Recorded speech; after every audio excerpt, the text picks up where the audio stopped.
गीता में अर्जुन को स्वयं भगवान कह रहे हैं कि उस परमेश्वर की शरण में जा, उसके लिए उन संतों के पास जा जो तत्वदर्शी हो।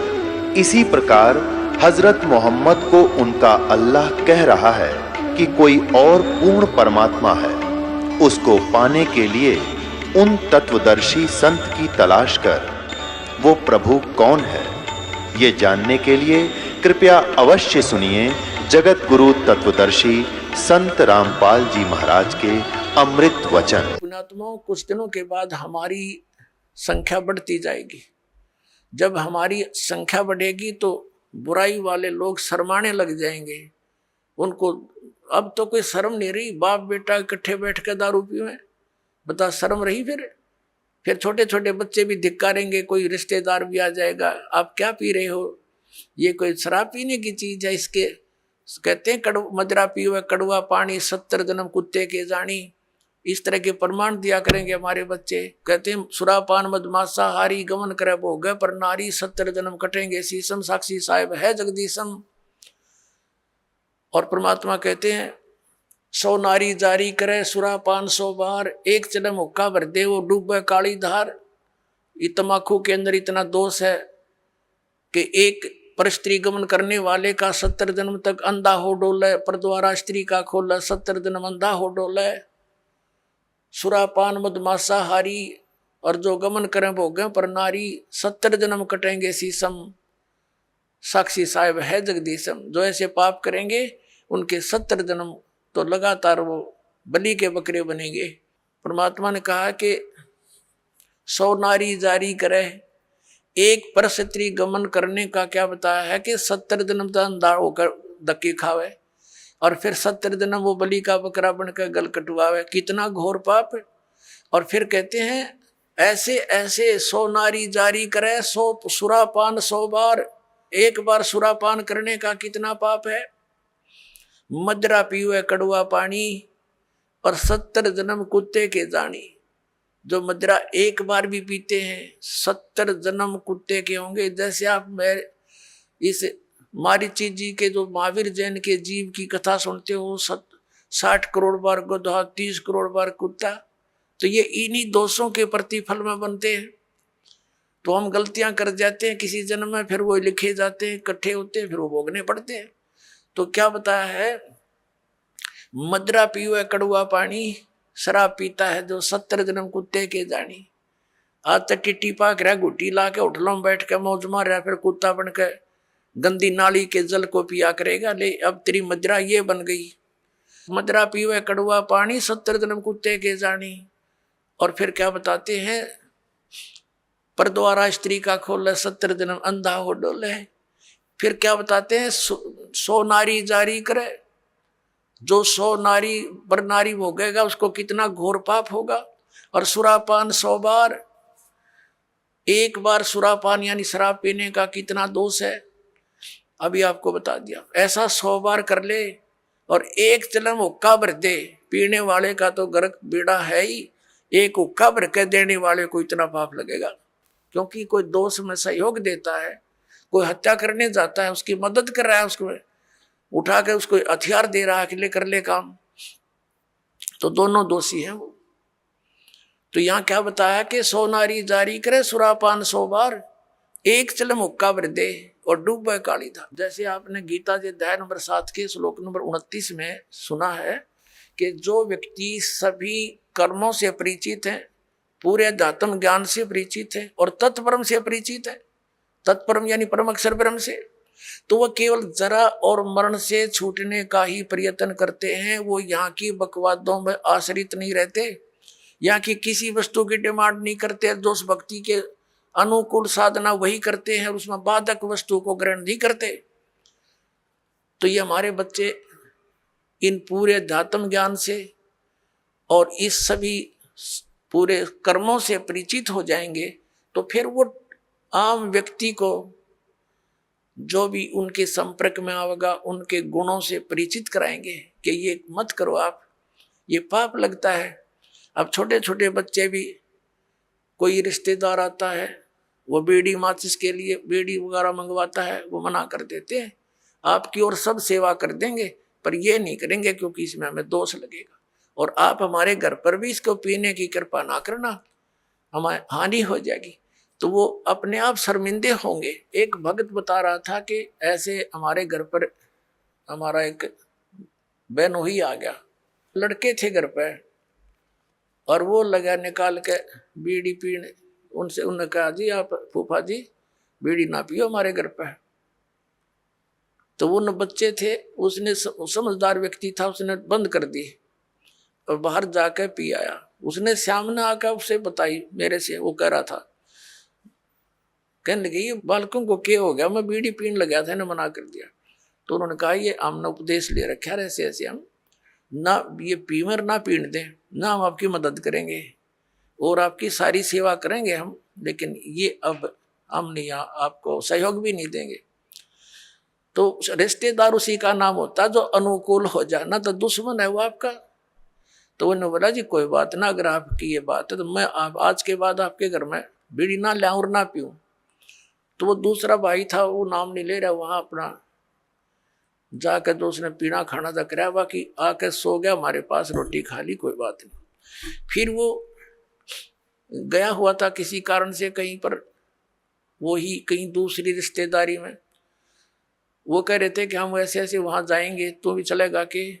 तो वो खुद कह रहा था हमारा बहनोई कि वहां जाओ तो भाई अपना बीड़ी माचिस बाहर धर दियो, यानी खुशी के, उसने कोई उलाहना नहीं दिया, बल्कि उनको आगाह किया कि वहां लेके मत जाना, उड़ा नहीं बढ़न देंगे तुमने बीड़ी माचिस समेत। तो वो रिश्तेदार भी अच्छे थे, बोला बहुत अच्छी बात है, हम ठीक है, उनके नियम को क्यों भंग करेंगे। तो धीरे धीरे उस रिश्तेदार ने भी उपदेश ले लिया, जब देखा कि बालक भी इतना ज्ञान रखते हैं, बुराई से दूर रहना चाहते हैं, और हम बुराई कर रहे हैं तो हमारे बालक भी ग्रहण करेंगे। तो उस बुद्धिमान व्यक्ति ने भी उपदेश ले लिया, अपने बच्चों को इस मार्ग पर लगा दिया। तो ऐसे ये बुराई अब कम होगी। और पहले हम क्या करते थे, जब हम छोटे छोटे थे, हमारी बहनों के बटेऊ आते थे बहनोई, तो हमारी स्पेशल सेवा लगाई जाती थी कि इनकी चलम ठंडे नहीं होनी चाहिए, ना तो बेइज्जती हो जाएगी, यानी इनका हुक्का इतना प्यारा है, ये कंध्याड़ बैठे रहियो स्पेशल। बताओ, एक तो उनको दूना नरक में ठोक्या करते, अरे हम उनने कहेंगे हाथ जोड़ के ना जी ना पीवा ना पीने दें, तो उनको भी विवश होना पड़ेगा सोचने इस बुराई को छोड़ने के लिए। तम्बाकू शराब ये कोई खाने पीने की वस्तु है, बकवास लपेट ली चौगर देकर अपने आत्माओं। इस प्रकार अब ये पूरे विश्व में एक अच्छी लहर दौड़ेगी, विकार रहित होंगे, और जो माया जोड़न की दौड़ लाग रही पुण्यात्माओं या कति खत्म होएगी ज्ञान के आधार से। एक इंसान को जो भी मिलना है उसके प्रारब्ध में लिखा हुआ है, और वो तो उसको मिलेगा ही मिलेगा। और अब जो आप इस साधना को करोगे, जो दास आपको बताएगा, आपके भाग में ना होगा और आपको आवश्यकता होगी, वो फिर भगवान अवश्य अपने कोटे तो देगा आपको, ये सत्कर मानना। फिर आप किस लिए चोरी करोगे, मिलावट करोगे, और फिर पता चल जाएगा चोरी रिश्वत करने से तो विष खाना है। अपने घर पर रिश्वत लेकर मिलावट करके 2 नंबर का काम करके बच्चों को खिलाना, ये समझ लो उनको विष देने की जरूरत नहीं पड़ेगी आपने लास्ट में, ऐसी स्थिति हो जाएगी आपके परिवार की। हम क्यों फिर विष खाएं जब ज्ञान हो जाएगा ये विष है। तो अभी तक हमें कोई ये बाधा करने वाला था ही नहीं कि तुम जो कर रहे गलत कर रहे हो, और कोई स्वयं भी उस पर रुकने वाला नहीं था, कह देता था तो खुद करता था। जैसे हमारे दादे परदादे पिताजी स्वयं हुक्का पीते थे और बच्चे साथ खड़े हो जाते, हुक्का का मुंह लगा देते, कहते थे मारूंगा तेरा, हट जा, बहुत बुरी चीज है इसको ना पीना, और खुद पीने लग रहे। तो बच्चे कब तक मानेंगे इस बात को, युवा होते हुए शुरू कर देते हैं, फिर उनको धमका भी नहीं सकते।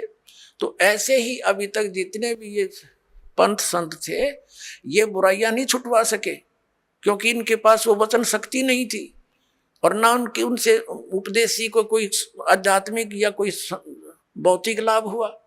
तो अब आपको सारे काम होंगे जो भगवान किया करता है। आपको परमात्मा मिल गया, परमात्मा के गुणों में लिखे हैं, वो रोगी को सुखी करे, निसंतान को संतान दे, भाई और भी हमारे ऊपर आने वाले प्रारब्ध के दुखों को भगवान दूर करता है, इसलिए भक्ति करते थे, इसलिए परमात्मा की खोज करते थे। ये गुण है मालिक के। जैसे बिजली के गुण हैं, बिजली के गुणों में लिखा है कि बल्ब भी जलेगा, ट्यूब भी जलेगी, पंखा भी चलेगा, कूलर भी चलेंगे, और पशुओं का चारा काटने की मशीन भी चलेगी, आटा पीसने की चक्की भी घुमाती है वो।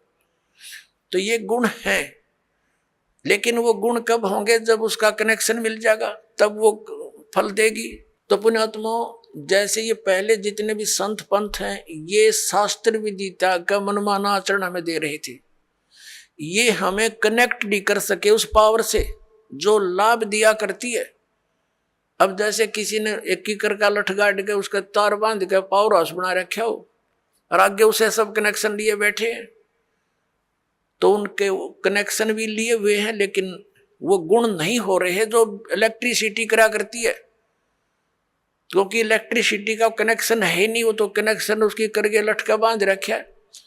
तो इसी प्रकार ये शास्त्र विदिता का मनमाना आचरण करने वाले, जिनका आप कोई गुरु नहीं, जैसे श्री शिवजाल जी राधा स्वामी पंथ के प्रवर्तक, उनका कोई गुरु नहीं, यानी आगे कनेक्शन नहीं, जहां से पावर आनी थी वो तो कीकर का लठ था एक, समझ लो, और उससे फिर ये इतने तार जोड़ दिए सबने, और किसी को खक नहीं हो रहा, सारे लुट पिट कर बैठे हैं घर पे, क्योंकि इनको पता नहीं था कि ये कनेक्शन जोड़ कहाँ रखा है इन्होंने। अब दास ने बताया इनको कि वो खुद भूत बना बैठा है, शिवदयाल जी राधा स्वामी पंथ का प्रवर्तक, तुम्हारी क्या यही दशा आपकी होगी जो उससे संबंधित रहेंगे, तो आपने त्यागना पड़ेगा उसको। और दास बताता हमारा कनेक्शन कहाँ से है। परमेश्वर कबीर देव जी जो जुलाहा धाणक कहलाते थे, ये पावर हाउस है, ये अनंत कोट ब्रह्मांड के स्वामी हैं, और वहीं से हमारा पावर जुड़ा हुआ है। आदरणीय गरीबदास साहिब जी सीधे कबीर साहिब से जुड़े हुए थे, उनके शिष्य हुए सीधे, परमात्मा ने आकर उनको सतलोक दिखाया और वापस छोड़ा। उसके बाद गरीबदास जी के पास शीतल दास जी, और उसके बाद हमारे गुरु जी। हमारा कनेक्शन जुड़ा हुआ उस पावर हाउस से, कनेक्टेड तार हैं सारे, और वो पावर आपके पास पहुंच रही है। आप सबको लाभ होगा ना, कैसे हो, पावर का तो गुण है, वो लाभ देगी ही देगी आपको। तो इस प्रकार पुण्यात्माओं, आप जी अब सुखी भी होगे, बुराइयों से भी बचोगे, क्योंकि आपको ज्ञान हो जाएगा। परमात्मा कहते हैं जब तक बच्चा अबोध रहता है, एक छोटे से बालक ने क्या देखा, पिताजी शराब पीता था, दादाजी भी घूंटी लगाता था, दादाजी वो एक पशुओं का भूस भर रखा था तूड़ा एक कोठे में, दादाजी दूसरे स्थान पर शराब की बोतल पी के बाकी बची उसमें छुपा देता था, और पिताजी दूसरी साइड में छुपा देता था। बच्चे देखा करते थे। एक दिन उस बच्चे ने सोचा कि पिताजी पीओ, दादा पीओ, या तो बढ़िया चीज होगी, तू भी पी ले। उसमें कीड़े मारने की दवाई थी, कोई विष था, वो बोतल भी उस तूड़े में दाबे रखी थी। उस बच्चे ने हाथ उठ मारा कि छी कोई पावे वो मैं भी पीऊं। वह कीड़े के जो तेल था, मारने के जो विष था, वो हाथ लग गया, गाल का कप में पी गया। 5-10 मिनट बाद छोड़े पड़ मरा पाया। सुना देखा और बोतल धरी, कप रखा। तो पुण्यात्माओं, और जब उस बच्चे को ये पता हो जाएगा कि ये तो विष है, हाथ भी ना लावर, दूसरा नबीनों का दूर रहियो भाई, ये तो मर जाएगा इससे। तो पुण्यात्माओं, परमात्मा हमें ये आगाह कराते हैं कि कौन सा विष है, कौन सा अमृत है। और जब आपको ये ज्ञान हो जाएगा, फिर बताते हैं जैसे किर का जहर का रंग होरी हो, कहो कौन तिस खाव राम रंग होरी हो। होरी माने खुशी। जैसे कहीं पर विष का कण भी गिरा हो और आपको पता चल जाए ये विष का कण है, कहते उस कण को भी कौन खाओगा, किरके को उठा के दूर गिर का होगा, मिट्टी में दाब देगा और हाथ धोएगा, कहीं हमें प्रभाव ना कर जाए। तो परमात्मा कहते हैं जैसे किरका जहर का रंग होरी हो, कहो कौन तिस खाव राम रंग होरी हो। यानी भगवान के रंग में हम इसे रंग जाएंगे, और फिर होरी होरी माने खुशी खुशी होगी हमारे घर में। इस प्रकार हम इन बुराइयों से बचेंगे, और फिर सपने में भी नहीं कर सकते। सत्कर मान लियो पुण्यात्मा, आपके आसपास भी कोई किसी का धन पड़ा होगा, विष दिखाई देगा और कोशिश करोगे उसको उठा करके भाई किसका है, कहाँ पर है, आप या उठाओगे ही नहीं। और चोरी तो बहुत दूर की बात, मिलावट करना, रिश्वत लेना। किस लिए लेते हैं हम रिश्वत?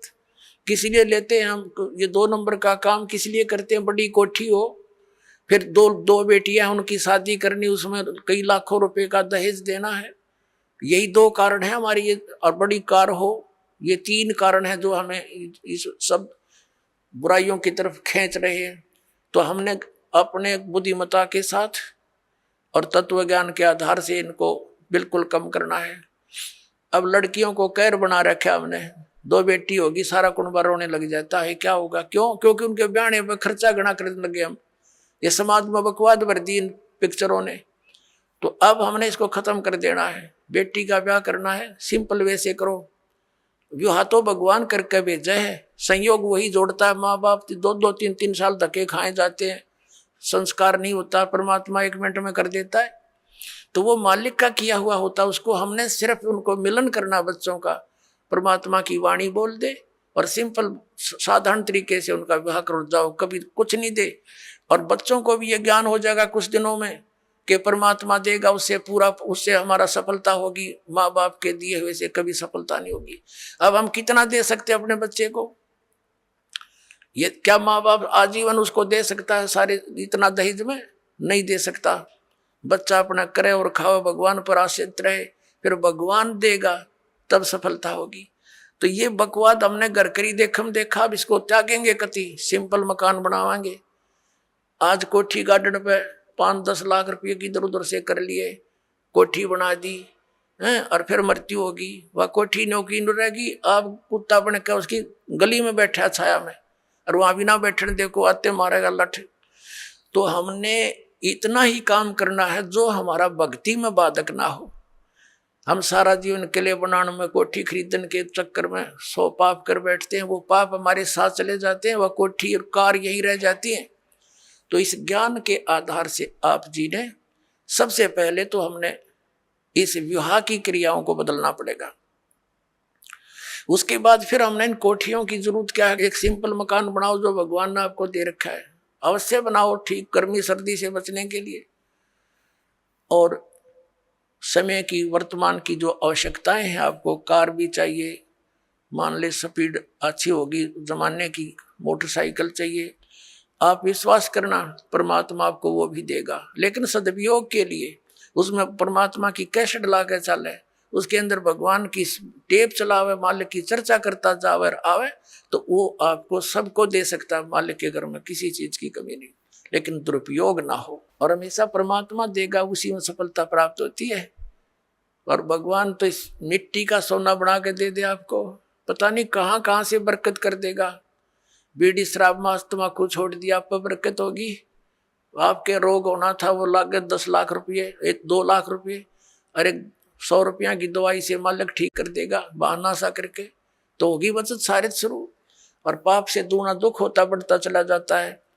एक पैर में थोड़ा सा दर्द होया था एक व्यक्ति के, नौका टांग कट के पीछा छूटा, और अब नाम लेने के बाद डॉक्टर सलाह देते हैं कि टांग कटती अगर तो 2 दिन लेट हो जाता था। अब वो टांग बच की 200 रुपये की दवाइयों से।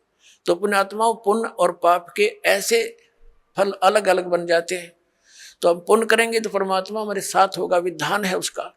तो जो हानि ज्यादा होनी है वह थोड़े में टल जाएगी। परमात्मा कहते हैं कि सतगुरु शरण में आने से आई टले बला, और जय मस्तिष्क में सूड़ी हो वह काटे में टल जा। यदि हमारे प्रारब्ध के अंदर मृत्यु होनी हो तो परमात्मा कहते हैं कांटा लग जाने से उसको इतने में ही आपके उस पाप को वो परमात्मा कैंसिल करवा देगा। तो इसलिए भगवान की खोज हम किया करते थे।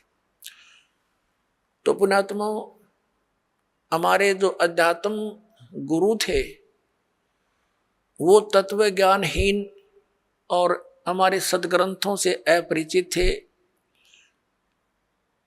पहले पवित्र हिंदू धर्म से पहले कोई मजहब नहीं था। जो कोई भक्ति या तो करता नहीं था, करता था तो वेदों अनुसार ही करता था। पवित्र हिंदू धर्म का उत्थान आदि शंकराचार्य जी से माना जाता है। आज से 2520 वर्ष पूर्व उनका जन्म हुआ। यानी ईसा जी से 508 वर्ष पूर्व। उसके बाद ही ईसाई धर्म का उत्थान हुआ। ईसा जी का जन्म आज से 2012 वर्ष पहले हुआ और उस ईसाई धर्म के बाद ही मुसलमान धर्म का उत्थान हुआ। लगभग 1400 वर्ष उसको हुए हैं। हमारा जन्म पवित्र हिंदू धर्म में हुआ।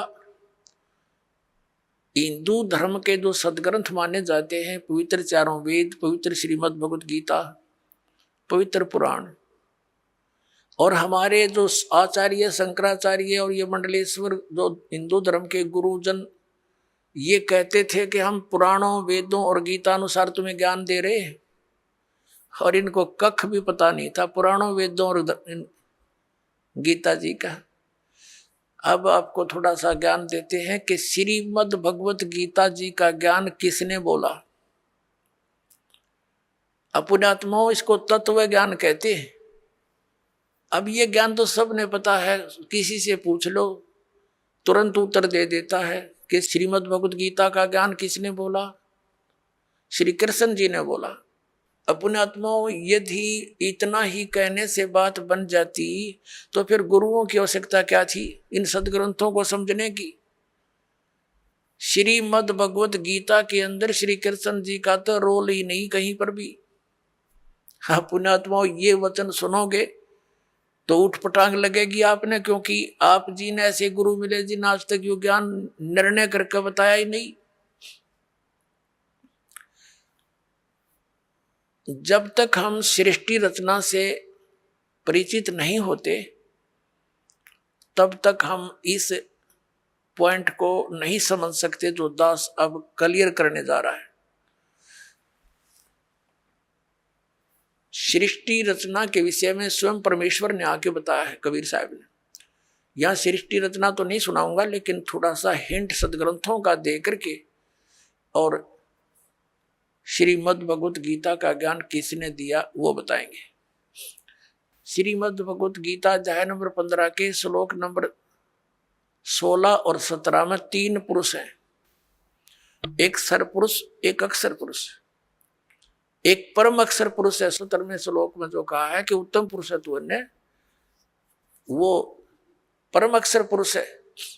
उसके विषय में गीता जी अध्याय नंबर 8 के श्लोक नंबर 1 में अर्जुन ने पूछा कि आपने जो 7वें अध्याय के 29वें श्लोक में जिस तत्ब्रह्म के विषय में जानकारी दी है कि उसको जानकर फिर प्राणी केवल जरा और मरण से ही छूटने का प्रयत्न करता है, तो किम तत्ब्रह्म 8वें अध्याय के गीता जी के प्रथम श्लोक में प्रश्न किया अर्जुन ने। गीता ज्ञानदाता ने 8वें अध्याय के 3रे श्लोक में उत्तर दिया कि वो परम अक्षर ब्रह्म है। तो पुण्यात्माओं, ये सरपुरुष कौन है? ये स्वयं ब्रह्म है, ये काल है, ये गीता ज्ञान बोल रहा है। अक्षर पुरुष कौन है? जो 7 संग ब्रह्मांड का स्वामी है, उसका यहाँ कोई रोल नहीं है। इसलिए हमारे इस अध्यात्म ज्ञान में इस पृथ्वी लोक पर विशेषकर 2 पुरुषों का, 2 भगवानों का रोल है। एक तो इस सरपुरुष यानी ब्रह्म का, जो श्री कृष्ण जी में प्रवेश करके गीता जी का ज्ञान बोल रहा है, जिसने ज्ञान बोला, और दूसरा परम अक्षर ब्रह्म है जो उत्तम पुरुष तो अन्य परमात्मा उदारते यह लोक चरमावि से विवर्ती अवय ईश्वर है। गीता जी अध्याय नंबर 15 के श्लोक नंबर 17 में। और 8वें अध्याय के 3रे श्लोक में गीता ज्ञानदाता स्वयं कहता वो परम अक्षर ब्रह्म है। तो ये गीता ज्ञानदाता 8वें अध्याय के 13वें श्लोक में कहता कि ओम इति एकाक्षरम ब्रह्म व्यवहारण माम अनुसमरण यह प्रयाति तजन देहम स याति परमागति।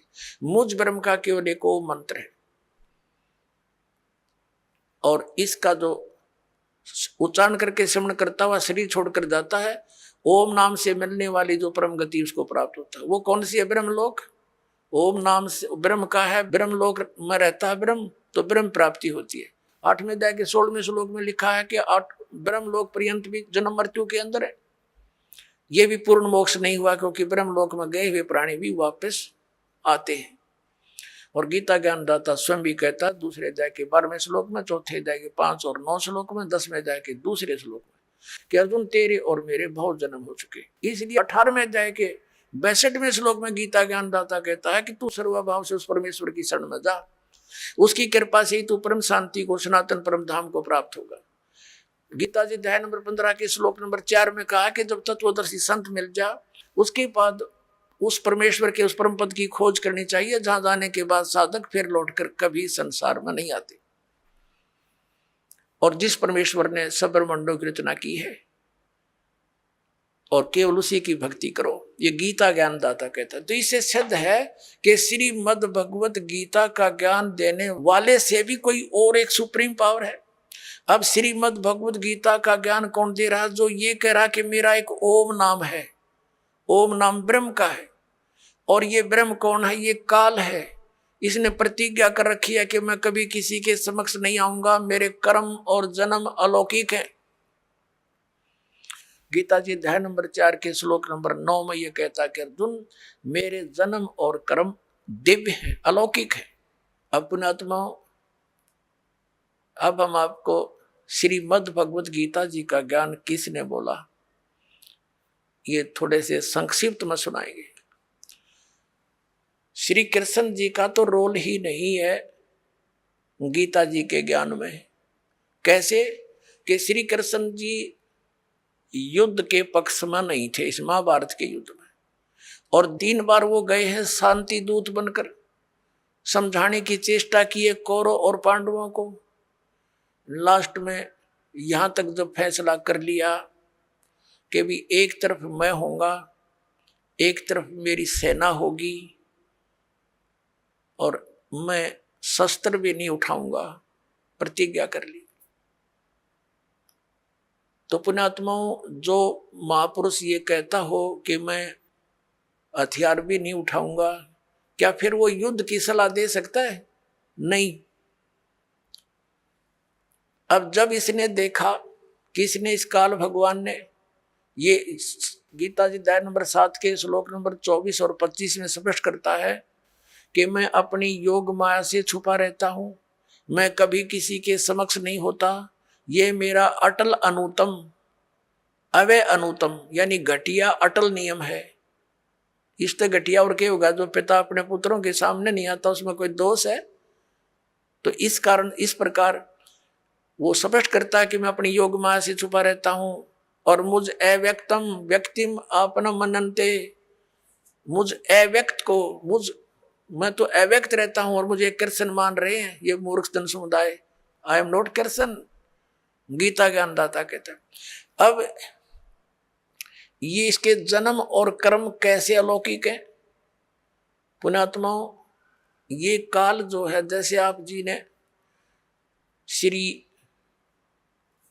शिव पुराण के अंदर इस विद्वेश्वर संहिता के अंदर देखा,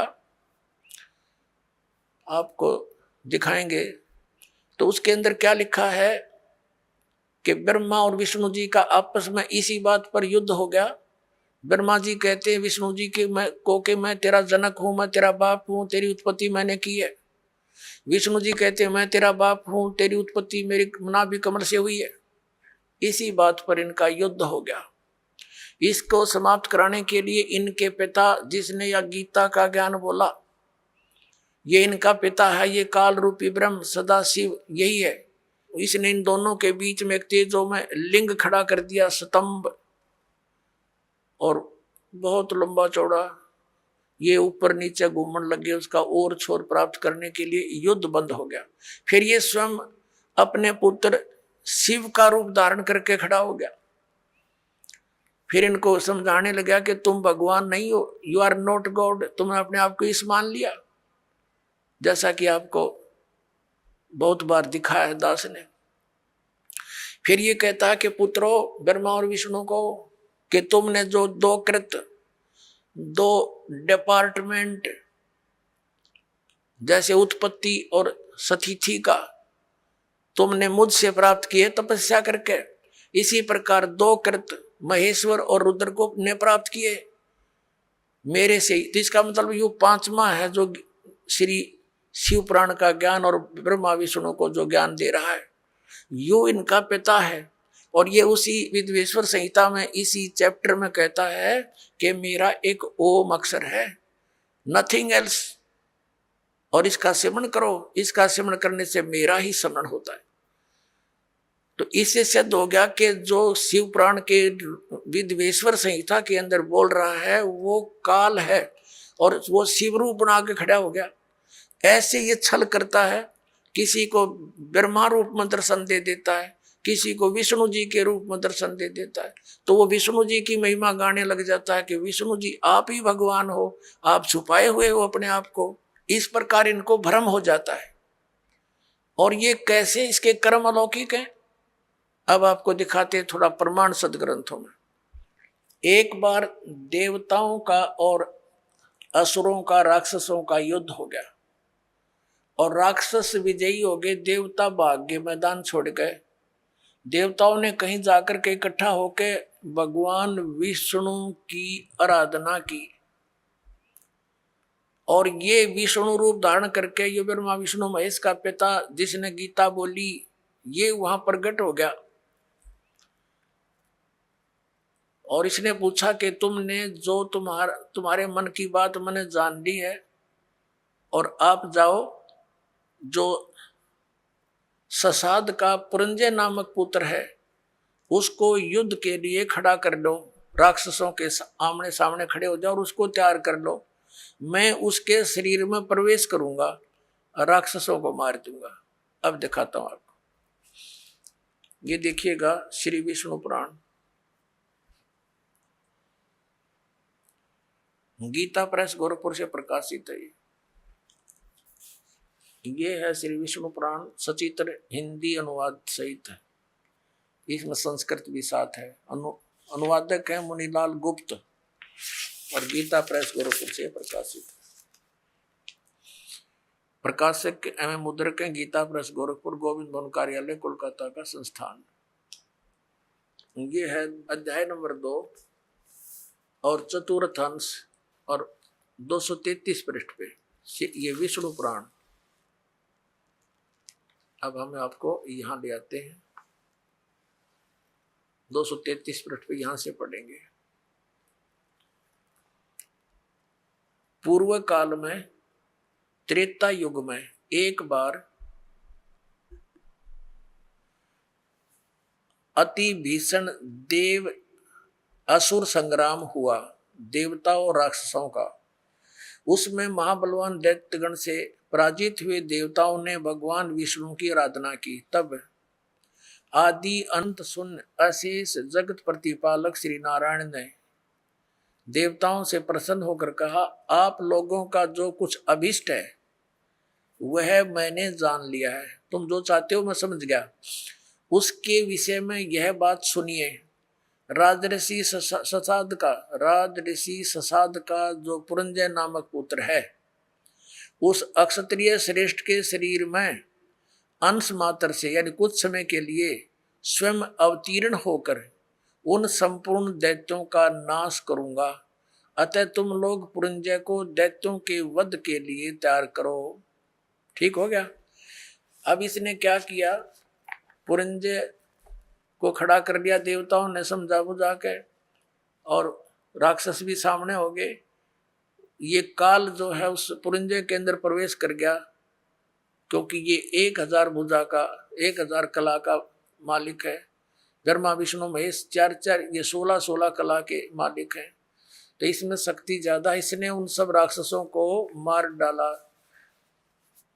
तो अब दूसरा उदाहरण देते हैं आपको। एक समय गंधर्वों का और नाग वंशियों का, नाग गोत्र के व्यक्तियों का आपस में युद्ध हो गया। तो गंधर्वों ने नागों को पराजित कर दिया और उनके सब धन लूट लिया। तो फिर नाग वंशियों ने यानी नाग गोत्र वाले व्यक्तियों ने इकट्ठे होकर भगवान विष्णु की आराधना की। फिर ये विष्णु रूप में काल प्रकट हो गया। इसने कहा कि आप जाओ और ऐसे ही पुरुकुत्स को तैयार करो, पुरुकुत्स को उसको तैयार करो, उसके शरीर में प्रवेश करके मैं गंधर्व का नाश कर दूंगा। अब देखो प्रमाण, ये है अध्याय नंबर 3 और श्लोक नंबर 200। ये श्री विष्णु पुराण, ये है अध्याय नंबर 3 और चतुर्थ अंश श्री विष्णु पुराण पृष्ठ 242 पे, या नीचे आइएगा, 3रा अध्याय। पूर्व काल में रसातल में मोने नामक 6 करोड़ गंधर्व रहते थे। उन्होंने समस्त नागकुल के प्रधान रतन और अधिकार छीन लिए थे। गंधर्वों के पराक्रम से अपमानित उन नागेश्वरों द्वारा स्तुति किए जाने पर उसके श्रवण करने से जिनकी विकसित कमल सदृश आंखें खुल गई हैं, निंद्रा के अंत में जागे हुए उन जलशाही भगवान सर्वदेवेश्वर को प्रणाम कर उनसे नाग गुणों ने कहा, भगवान, इन गंधर्वों से उत्पन्न हुआ हमारा भय किस प्रकार शांत हो।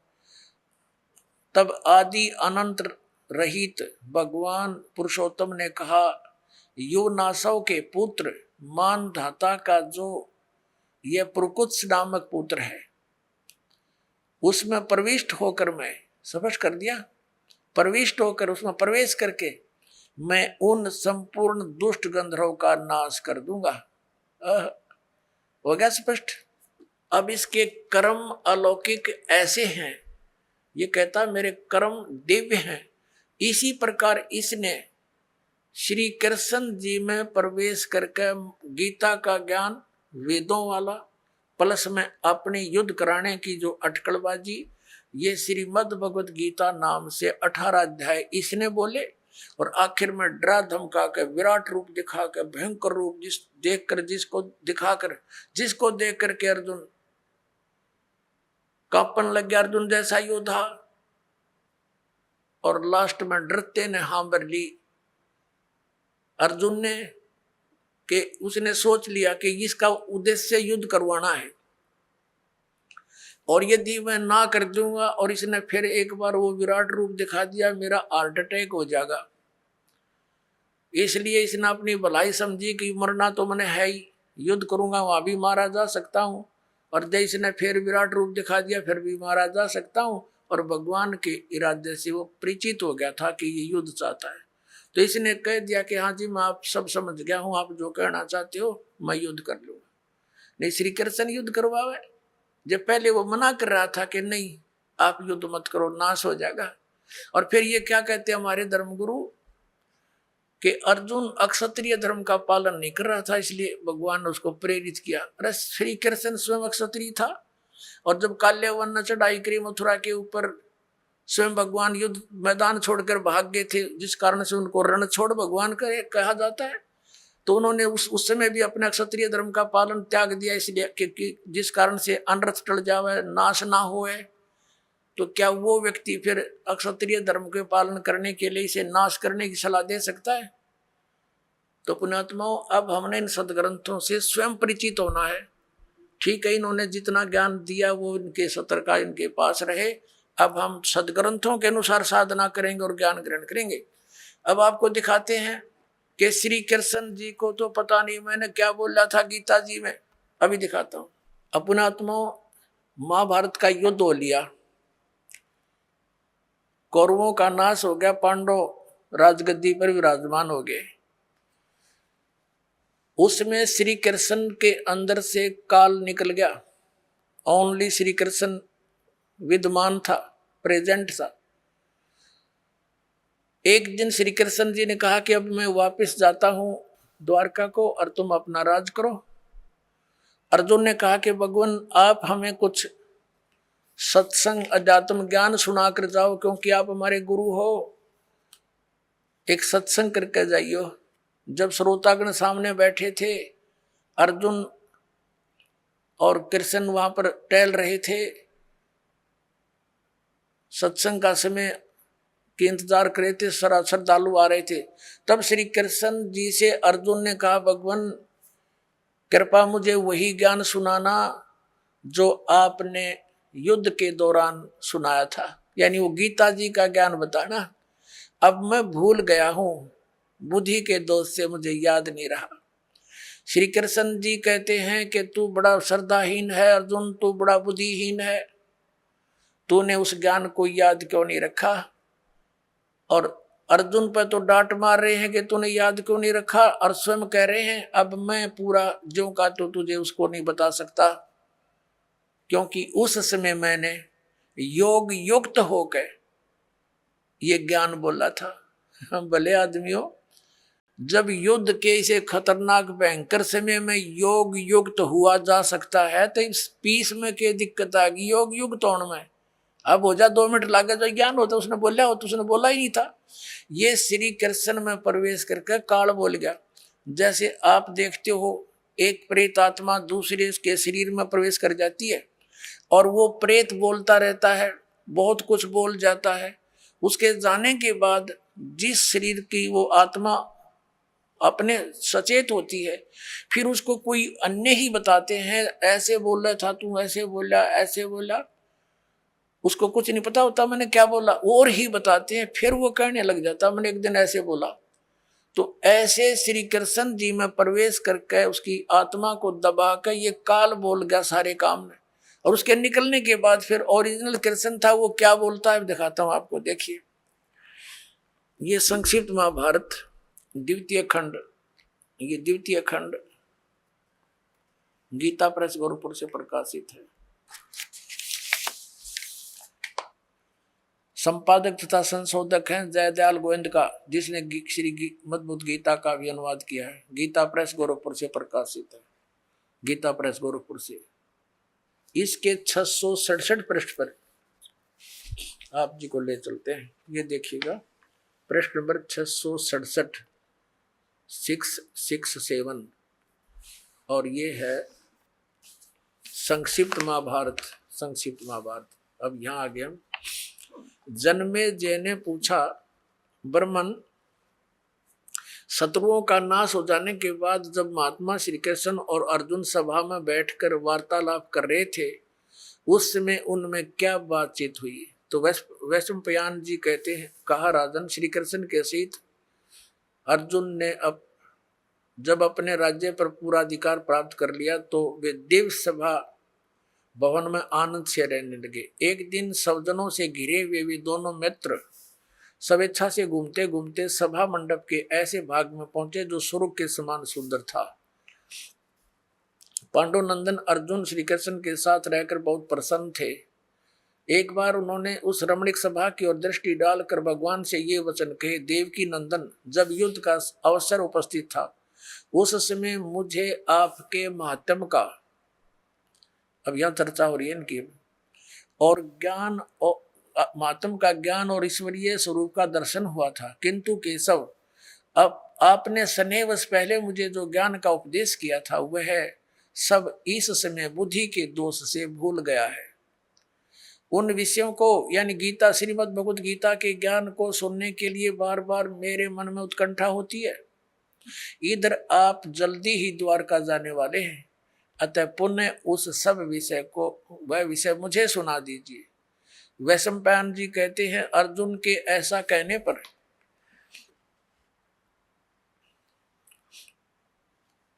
वक्ताओं में श्रेष्ठ महातेजस्वी भगवान श्री कृष्ण ने उन्हें गले से लगाकर इस प्रकार उत्तर दिया। श्री कृष्ण बोले, अर्जुन, उस समय मैंने तुम्हें अत्यंत गोपनीय विषय का श्रवण कराया था। अपने स्वरूप भूत धर्म सनातन पुरुषोत्तम तत्व का परिचय दिया था और नित्य लोकों का भी वर्णन किया था। किंतु तुमने जो अपनी नासमझी के कारण उस उपदेश को याद नहीं रखा, यह जानकर मुझे बड़ा खेद हुआ है। उन बातों को अब पूरा पूरा स्मरण होना संभव नहीं जान पड़ता। पांडुनंदन, निश्चय ही तुम बड़े श्रद्धाहीन हो, तुम्हारी बुद्धि अच्छी नहीं जान पड़ती। अब मेरे लिए उस उपदेश को ज्यों का त्यों दोहरा देना कठिन है, क्योंकि उस समय योग युक्त होकर मैंने परमात्म तत्व का वर्णन किया था। अब पुण्यात्मा, अब आपके कति समझ में आ जाएगी। यु ज्ञान बोलिया किसने? श्री कृष्ण जी का था रोल नहीं गीता के ज्ञान में। अब ये खुद कह रहे हैं कि मैंने, अब जैसे ये दास आपको ये सत्संग सुना रहा है और आप मुझे 10 वर्ष के बाद पूछ लियो, जी इस विषय पर जो आपने ये सत्संग किया था कृपा फिर सुनाइयो। कभी सुन लो, उसी से मैं सुना दूंगा, क्योंकि वो मैंने अपने होश हवास में सुना रखा है।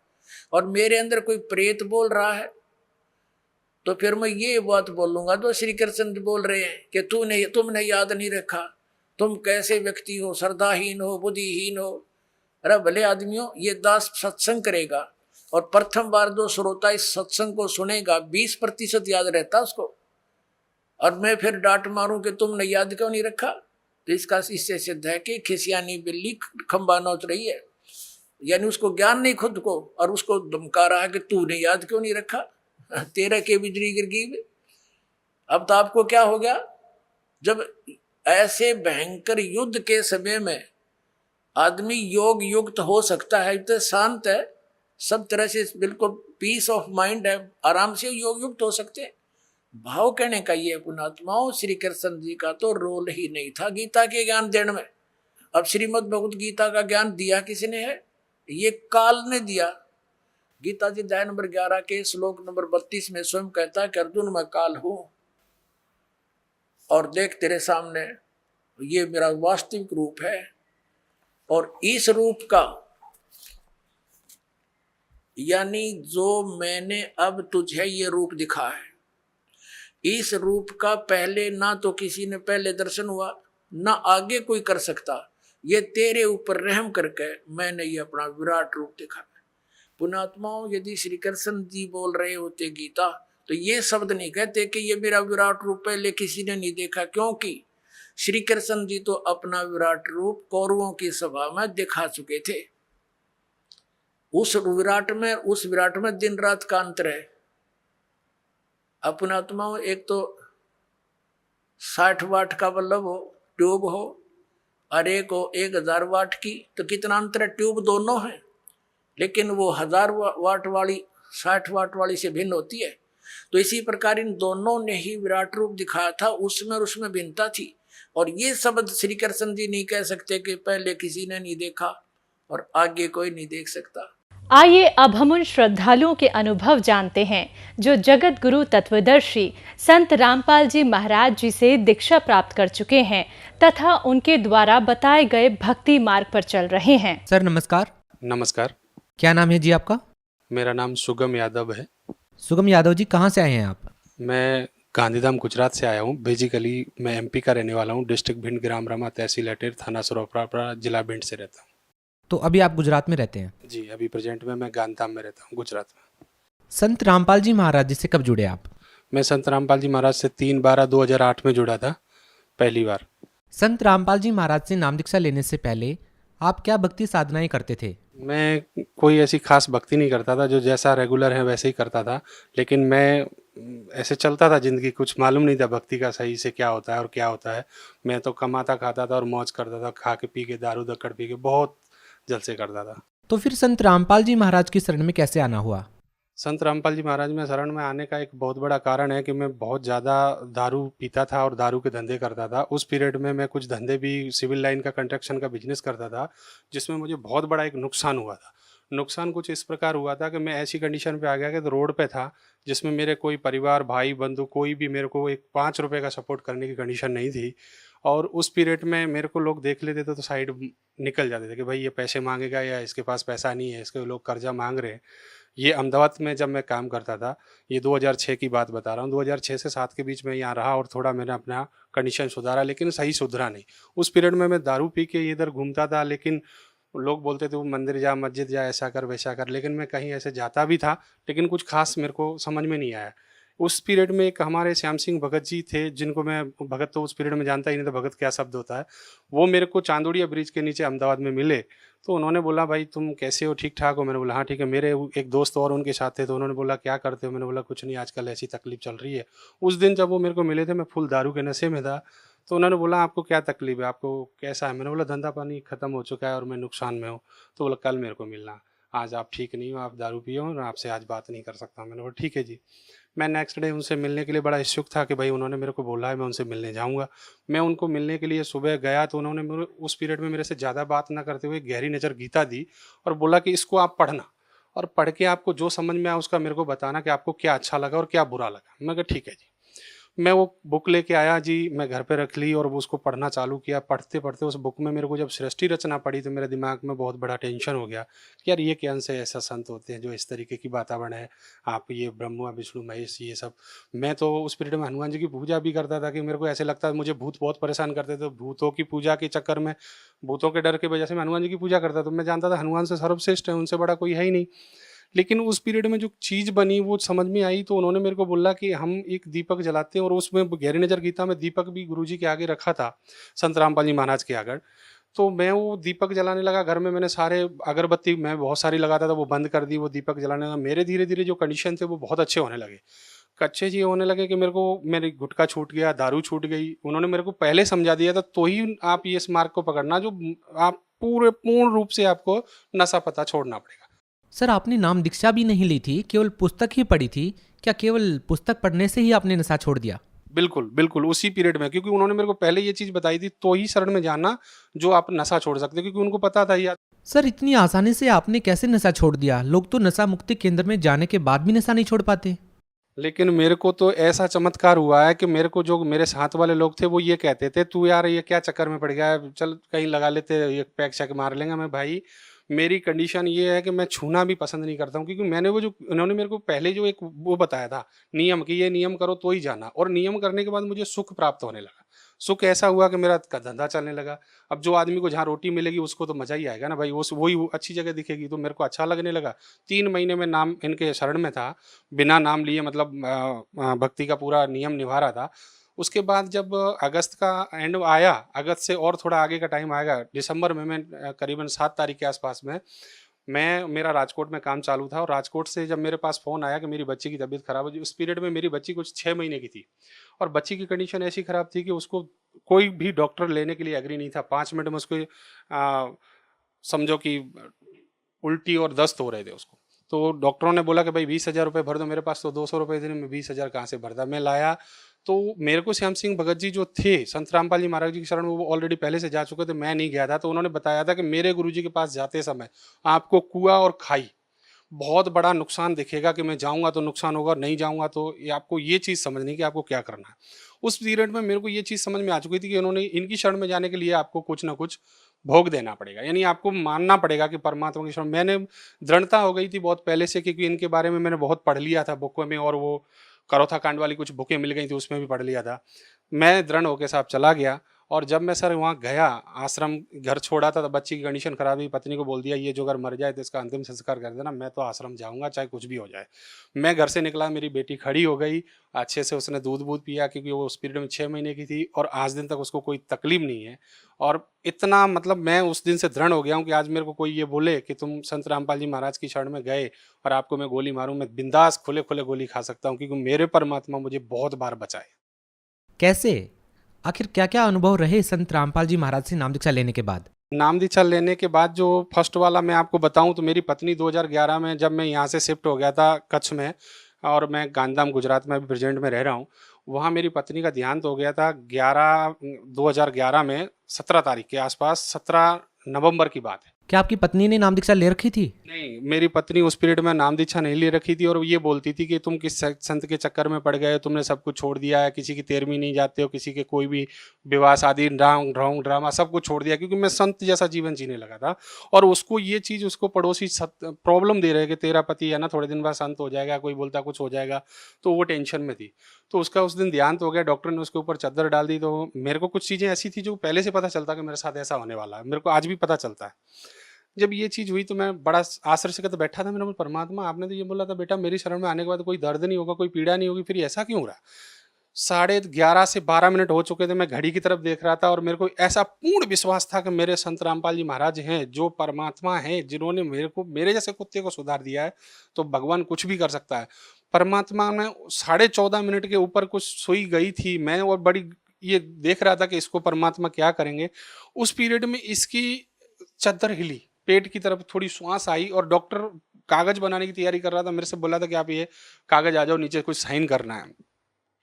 मेरे साथ एक मेरे दोस्त थे जो राम कुमार पंडित जी करके थे, वो बैठे थे। तो वो उनको पता लगा क्या हुआ शुभम? मैंने बोला यार कुछ नहीं हुआ है। बोला बताओ बताओ तुम रो क्यों रहे? मैंने बोला ये खत्म हो गई। बोला क्या बात करते हो? तब हम इतनी देर के बाद 14.5 मिनट हो चुके थे, नजर मारी तो उनका पेट हिलने लगा। बोला तुम तो झूठ बोल रहे हो। उन्होंने बोला तो अभी, और जैसे ही दोबारा श्वास आई, और भगतमती बहुत तेजी से, उस पीरियड में तो भगतमती नहीं थी, वो इतनी तेजी से एकदम रोने लगी। वाइफ है मेरी, जब इतनी जोर से रोने लगी, कि ये बताओ कि हम तो आपके गुरुजी को गलत मानते थे, आपके गुरुजी ने मुझे वापस बोला मेरे बेटी तेरे अभी टाइम पीरियड तो पूरा हो चुका है, मेरी तरफ से तेरे को टाइम देता हूँ और भक्ति करना, अपना घर परिवार बसा के चलना। मैं उस दिन उसको ये सब होने के बाद मैं बहुत खुश था कि परमात्मा ने मेरी बहुत बड़ी लाज रख ली। आज मेरी भक्ति में दया है मालिक ने। मैं दूसरे दिन ही आश्रम गया और परमात्मा नामदान वो आशीर्वाद दे रहे थे सबको। गुरुजी संत रामपाल जी महाराज मेरे आशीर्वाद दे रहे थे। तो उस पीरियड में हम लोग 15 जन के आगे हमारे गुरुजी चले गए थे संत रामपाल जी महाराज, और वो मैं रो रहा था, मेरे मुंह से आवाज़ नहीं निकल रही, क्योंकि मैं संत रामपाल जी महाराज के सामने जब भी जाता तो नतमस्तक होकर मैं तो रोता ही रहता था, मेरी आवाज़ नहीं निकलती थी। तो वो 10-12 भगत के वापस फिर रिटर्न आए, नाम मेरे ऊपर फिर से हाथ रखा, बोले भगत रोना मत, अब तेरी भगतमती को कुछ नहीं होगा और कुछ भी नहीं बिगड़ेगा, बस भक्ति में ध्यान रखना। मेरे को ऐसे बोले संत रामपाल जी महाराज। सर फिर मैं तो बहुत बड़ा मतलब आवाज़ तो नहीं निकल रही थी, इतना रोया था उस दिन से कि मेरे को ये चीज़ समझ में आ गई कि मेरे गुरुजी ने बहुत कुछ मेरे साथ अच्छा किया, बहुत अच्छा किया।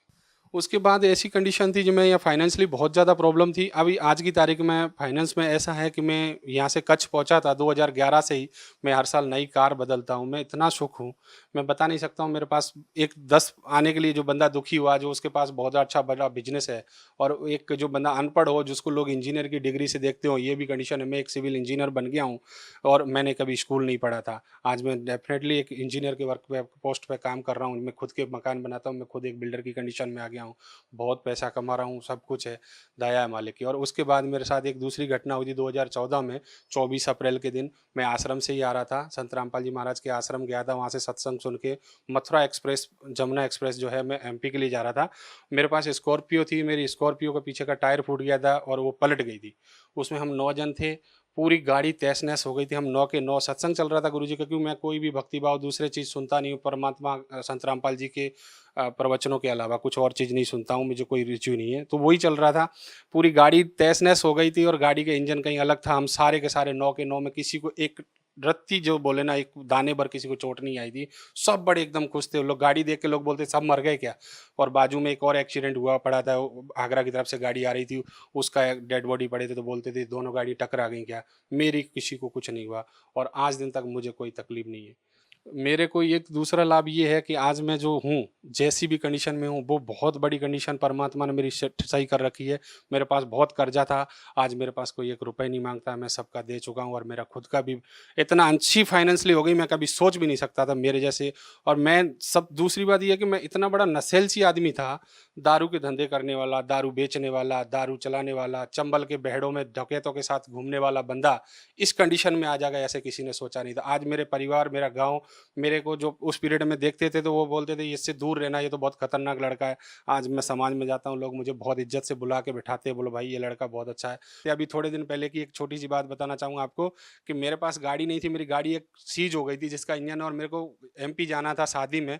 मेरी पत्नी बोली कि मेरे को है ना गाड़ी के बिना नहीं जाना, क्योंकि हम लोगों का स्टेटस डाउन होगा।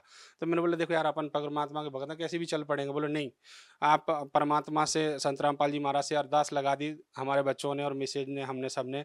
मेरे को 3 दिन के अंदर मैंने नई शिफ्ट कार लेके तब मैं गांव गया। सर भगत समाज को क्या संदेश देना चाहेंगे? मैं भगत समाज को यही संदेश देना चाहूँगा। सबसे मेरा संदेश क्या है, मैं तो कुत्ता हूँ परमात्मा का। मैं आप सबसे ये प्रार्थना करता हूँ, देखो मेरे जैसा कुत्ता सुधर सकता है तो आप तो बहुत नेक आत्मा हो, बहुत प्रिय मित्र हो, बहुत अच्छे हो, आप सुधर सकते हो, आपको लाभ मिल सकता है। संत रामपाल जी महाराज की शरण में आओ। मेरे जैसे कुत्ते को इतना धन दे दिया भगवान ने, जो भीख मांगता था, भिखारी था, आज उसको इतने सुख कर दिए। हर 12 महीने में गाड़ी नई चेंज करता है, मन पड़े। मैं आज कुछ 2011 से लेके अभी तक मैंने 24 गाड़ियां चेंज कर ली। इतना सुख मिल रहा है भगवान को, इससे ज़्यादा क्या ले सकते। जो कुत्ते को दे दिया, आप तो अनेक आत्मा, आपको सबको देगा भगवान। क्या अभी भी आपको संत रामपाल जी महाराज जी से लाभ मिल रहे हैं? मैं तो डबल हो गया हूँ जी। संत रामपाल जी महाराज में जेल जाने से, जिन लोग कहते हैं जेल हैं उनके लिए होंगे, मेरे लिए जेल में नहीं है भगवान। मेरे लिए तो मेरी हर दुख में, हर पीड़ा में साथ खड़े रहते। सर बहुत बहुत धन्यवाद। सत साहिब।